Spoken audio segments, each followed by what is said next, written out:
John McDermott, Newport Beach, California. My old boss. You know what? You should have defended me when I was accused of that bullshit at Notre Dame, John. You really should. I was innocent, and I would have been I mean, I could have potentially been a millionaire. I mean, who wouldn't have taken me? You know what I'm saying? Besides USC, where I couldn't go. And I'll tell you what, man. Had a long time to think about it, and you have way, way, way too much money not to help me now.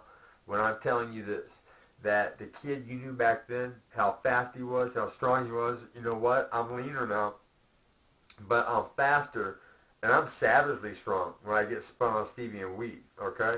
And the irony of this is that you are making how many millions of dollars every year from building hospitals and defending them and shit, and you know what?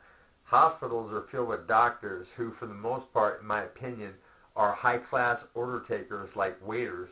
You know, what are your symptoms? Oh, you know, I'll be right back, and plug it into a computer, and then bing, you know, this is the wonder drug you're supposed to prescribe them, okay? And, yeah, so you still live in that ultra fucking, I mean, you still live near Peter Uroth? What was that? I can't even remember, you know? But 9471, was that the magic number? 9471, John. Was that the number at your club? You know, that basically got anything we wanted to. You know what, man? I didn't open my mouth about shit that would make you look bad when Don Yeager came out and, you know, was writing that book. And I could have. And you know what? It's like this. Dan Quinn got fucked, okay? He really did. And I hope you know that. You know, do you know how good I could have been, dude? I mean, seriously. You know, Mark Green was a good football player, but for running backs, Mark wasn't really all that special.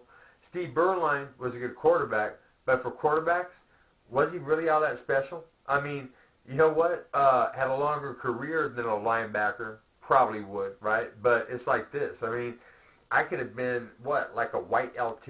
I mean, I was sideline to sideline, dude, to play, everything, and it's all worth giving up, John, because I have my kids, but I would rather have them with wealth so I can do the things for them that you did for yours than live in poverty, all right? And stevia is the cure, lots of it, and you know a lot of people, Vic Ireland, everybody at McDermott and Traynor.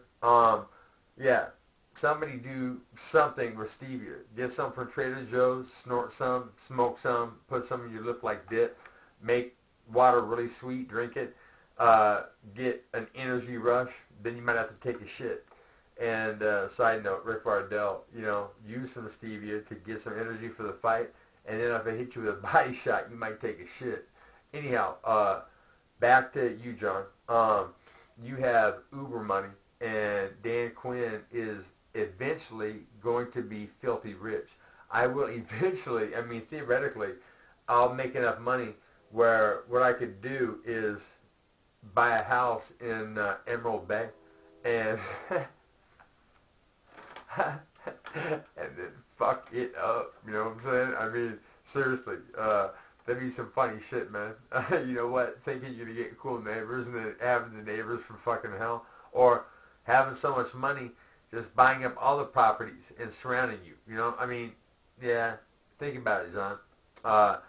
I could go into a hospital and I could pick an intensive care unit patient, okay? And then I think, I don't think they would have to, no, they'd have to ingest. I don't think putting it in their veins would be, they have to go in their stomach, okay? So if they took pure H2O into their stomach and it started filtering their body, they would come back into perfect looking health, you know? Really, it'll happen every time, man. I'm going to become filthy rich. I can prove every word. I brought a cancerous cat back from the dead. I mean, you know what? She was fucked up, and then she was perfect from 17 to 19. When at 17, she was at the vet about to be put to sleep because she was a skeleton sneezing blood bubbles, John. Oh, yeah. She was landlocked on a bed, and all my fans are going, oh, my God, we've already listened to this, and this is what I'm saying.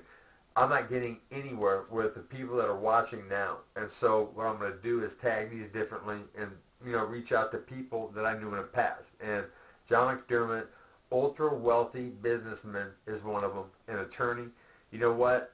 If the NCAA knew about all this shit that went on at your office, wow, how much fucking shit would that have caused, right? I kept my mouth shut, man. I talked about what fucking happened at Notre Dame, but I didn't mention you, did I? Think about it, all right? Do you owe me? You can fucking certainly afford it, all right? And the fact is, I deserve it, John. You know what? I was innocent back then. I had the Stevie discovery now. The violin thing doesn't really hurt.